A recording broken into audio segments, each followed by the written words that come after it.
தமிழ் மக்கள் அனைவருக்கும் வணக்கம். இந்த வீடியோவில் மத்திய அரசின் உதவி கமாண்டர் பணியிடங்களுக்கான அறிவிப்பை வெளியிட்டிருக்கிறாங்க. நோட்டிஃபிகேஷனில் எவ்வளோ காலி பணியிடங்கள், கல்வி தகுதி என்ன, அப்ளை பண்ணுறதுக்கான கடைசி தேதி போன்ற பல்வேறு விவரங்களை இந்த வீடியோவில் தெளிவாக பார்க்கலாம். மறக்காமல் சேனலை சப்ஸ்கிரைப் பண்ணிக்கோங்க.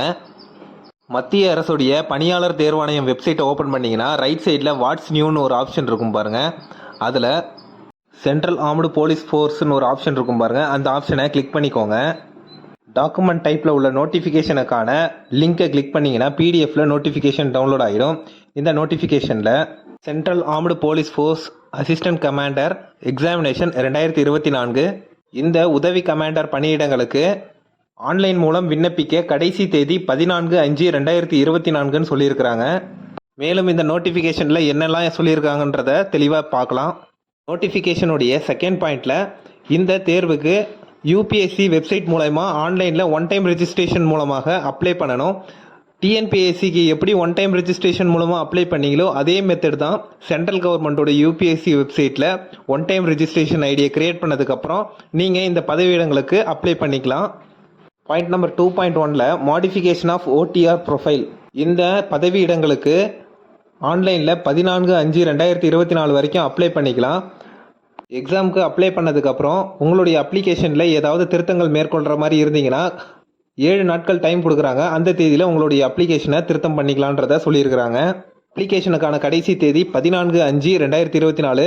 உங்களுடைய அப்ளிகேஷன் திருத்தம் செய்கிறதுக்கான தேதி 15/5/2024 முதல் 21/5/2024. இந்த 7 நாட்களுக்கு உங்களுடைய அப்ளிகேஷனில் ஏதாவது சேஞ்சஸ் பண்ணுற மாதிரி இருந்தால் பண்ணிக்கலான்றத சொல்லியிருக்கிறாங்க. அப்ளிகேஷன் ஆன்லைனில் அப்ளை பண்ணதுக்கப்புறம் உங்களுடைய அப்ளிகேஷனை திரும்ப பெற முடியாது. அதே போல் ஆன்லைனில் ஃபீஸ் பே பண்ணிட்டீங்கன்னா மறுபடியும் உங்கள் ஃபீஸை ரிட்டர்ன் வாங்கிக்க முடியாதுன்றதையும் தெளிவாக சொல்லியிருக்கிறாங்க. பாயிண்ட் நம்பர் 5 பார்த்தீங்கன்னா பெனால்ட்டி ஆஃப் ராங் ஆன்சர்ஸ், அதாவது தவறான கேள்விகளுக்கு நெகட்டிவ் மார்க் உண்டுன்றதையும் சொல்லியிருக்கிறாங்க. பாயிண்ட் நம்பர் 6ல் instructions for filling up OMR sheets. OMR ஷீட்டில் நீங்கள் ஷேர் பண்ணும்போது கருப்பு கலர் பால் பாயிண்ட் பேனாவில் மட்டும்தான் நீங்கள் ஷேர் பண்ணுற மாதிரி இருக்கும். மற்ற கலர் பேனாவில் நீங்கள் யூஸ் பண்ணக்கூடாது. உங்களுடைய சந்தேகங்கள் மற்றும் புகார்களுக்கு ஹெல்ப்லைன் நம்பரும் கொடுத்துருக்குறாங்க. அப்ளிகேஷனில் உங்களுடைய பாஸ்போர்ட் சைஸ் ஃபோட்டோவை அப்லோட் பண்ணும்போது கடைசி 10 நாட்களுக்கு முன்பு எடுக்கப்பட்ட ஃபோட்டோவாக இருக்கணும். செல்ஃபி ஃபோட்டோவாக இருக்கக்கூடாதுன்றதையும் இந்த நோட்டிஃபிகேஷனில் சொல்லியிருக்கிறாங்க. ஃபோட்டோவுடைய சைஸில் 4/3 பங்கு உங்களுடைய முகம் தெரிகிற மாதிரி இருக்கணும்.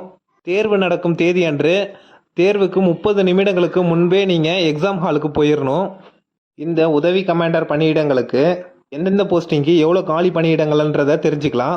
பார்டர் செக்யூரிட்டி ஃபோர்ஸ் பிஎஸ்எஃப் 186 பணியிடங்கள், central reserve police force CRPF 120 பணியிடங்கள், central industrial security force CISF 100 பணியிடங்கள், Indo Tibetan border police force ITBP 58 பணியிடங்கள், எஸ்எஸ்பி சாஸ்திரா சீமாபால் 42 பணியிடங்கள் ஆக மொத்தம் 506 உதவி கமாண்டர் பணியிடங்களுக்கான அறிவிப்பை இந்த நோட்டிஃபிகேஷனில் சொல்லியிருக்கிறாங்க. இந்த பணியிடங்களில் 10% எக்ஸ் சர்வீஸ்மேனுக்கு இடஒதுக்கீடு உண்டு. எக்ஸாமினேஷன் சென்டரை பொறுத்த வரைக்கும் 47 எக்ஸாமினேஷன் சென்டர்ஸ் இந்தியா முழுவதும் அவைலபிளாக இருக்குது. தமிழ்நாட்டை பொறுத்த வரைக்கும் சென்னை மற்றும் மதுரை ஆகிய 2 இடங்களில் எக்ஸாம் நடக்குது. கேரளாவை பொறுத்த வரைக்கும் கொச்சின், திருவனந்தபுரம் ஆகிய 2 இடங்களில் எக்ஸாமினேஷன் சென்டரை ப்ரொவைட் பண்ணியிருக்கிறாங்க. ஒரே எக்ஸாமினேஷன் சென்டரில் அதிகமான நபர்கள் விண்ணப்பிச்சிருந்தா எக்ஸாமினேஷன் சென்டர் மாற்றுறதுக்கு தேர்வாணையத்திற்கு அதிகாரம் உண்டு. யார் முதல்ல அப்ளை பண்ணுறாங்களோ அவங்களுக்கு தான் ப்ரிஃபரன்ஸ் கொடுப்பாங்க அந்த எக்ஸாமினேஷன் சென்டருக்கு. அதனால் உடனே அப்ளை பண்ணிடுங்க. பாயிண்ட் நம்பர் 3ல் எலிஜிபிலிட்டி கண்டிஷன்ஸ் சொல்லியிருக்கிறாங்க. உதவி கமாண்டர் பணியிடங்களுக்கு அப்ளை பண்ணுறவங்க இந்திய குடிமகனாக இருக்க வேண்டும். ஆண் பெண் இருபாலர்களும் அப்ளை பண்ணலான்றத சொல்லியிருக்கிறாங்க. ஏஜ் லிமிட் வயது வரம்பை பொறுத்த வரைக்கும் குறைந்தபட்ச வயது 20 வயது கம்ப்ளீட் ஆகிருக்கணும். அதிகபட்சம் 25 வயது வரைக்கும் அப்ளை பண்ணலாம். ஏஜ் ரெஸ்ட்ரிக்ஷன்ஸும் கொடுத்துருக்குறாங்க. அதாவது வயது தளர்வு எஸ்சி எஸ்டி சமுதாயத்தினருக்கு 5 வருடமும் மற்ற பிரிவினருக்கு 3 வருடமும் வயது தளர்வு கொடுத்துருக்காங்க. அதாவது எஸ்சி எஸ்டி கேட்டகரியில் குறைந்தபட்ச வயது 20, அதிகபட்ச வயது 30. அதே போல் ஓபிசி கேட்டகரியில் குறைந்தபட்ச வயது 20, அதிகபட்ச வயது 28 கம்ப்ளீட் ஆகிருக்கணும். எக்ஸ் சர்வீஸ்மேன் கேட்டகரியில் உள்ளவங்க சிவிலியன் சென்ட்ரல் கவர்மெண்ட் சர்வெண்ட்டாக 5 வருடம் ஒர்க் பண்ணியிருக்கணும்.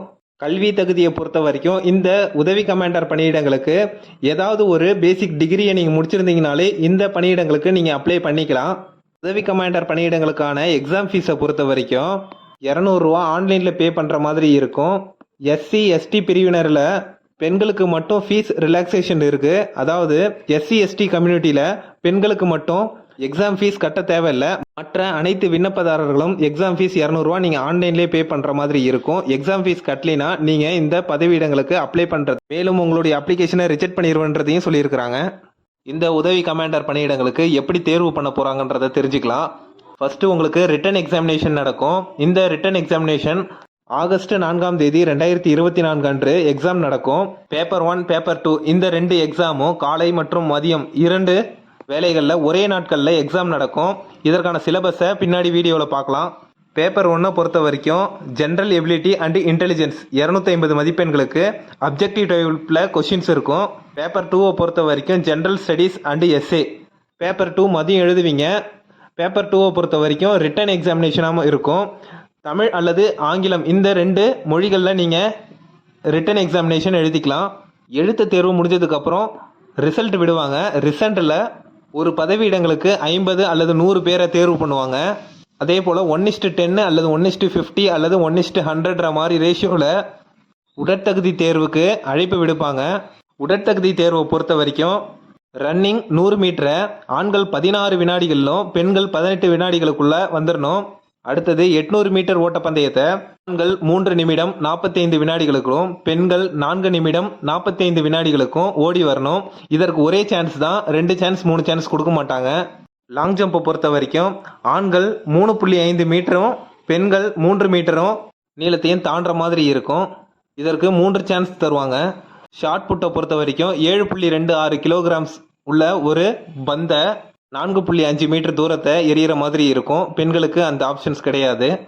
ஃபிசிக்கல் ஃபிட்னஸ் உடற்தகுதி தேர்வு முடிஞ்சதுக்கப்புறம் உங்களை மருத்துவ பரிசோதனைக்கு அனுப்புவாங்க. மருத்துவ பரிசோதனையில் உங்களுடைய உடல் முழுவதும் ஃபிட்டாக இருக்குதான்றதை செக் பண்ணிவிட்டு இன்டர்வியூக்கு மூவ் பண்ணுவாங்க. இன்டர்வியூவில் என்சிசி சர்டிஃபிகேட்ஸை ப்ரொவைட் பண்ணிக்கலாம். பேப்பர் 1 என்னென்ன சிலபஸ்ன்றத பேஜ் நம்பர் 13 உங்களுக்கு எந்தெந்த தலைப்பில் என்னென்ன கேள்விகள்லாம் வருன்றதையும் சொல்லியிருக்கிறாங்க. மேலும் பேப்பர் 2 ஜென்ரல் ஸ்டடீஸ் அண்ட் எஸ்ஏக்கு என்னென்ன டாபிக்ன்றதையும் சொல்லியிருக்கிறாங்க. இதை நீங்கள் பிரிண்ட் அவுட் எடுத்து வச்சுக்கோங்க. மேலும் இந்த அசிஸ்டன்ட் கமாண்டர் பணியிடங்களுக்கு எப்படி ஆன்லைனில் விண்ணப்பிக்கிறதுன்றதுக்கான வீடியோ லிங்க் டிஸ்கிரிப்ஷனில் கொடுக்குறேன். அதை பார்த்து அப்ளை பண்ணிக்கோங்க. இந்த வீடியோ பிடிச்சிருந்தா லைக் பண்ணுங்கள், கமெண்ட் பண்ணுங்கள். மறக்காமல் வே டு தமிழன் இ சேவை சேனலுக்கு சப்ஸ்கிரைப் பண்ணுங்கள். தேங்க்ஸ் ஃபார் வாட்சிங்.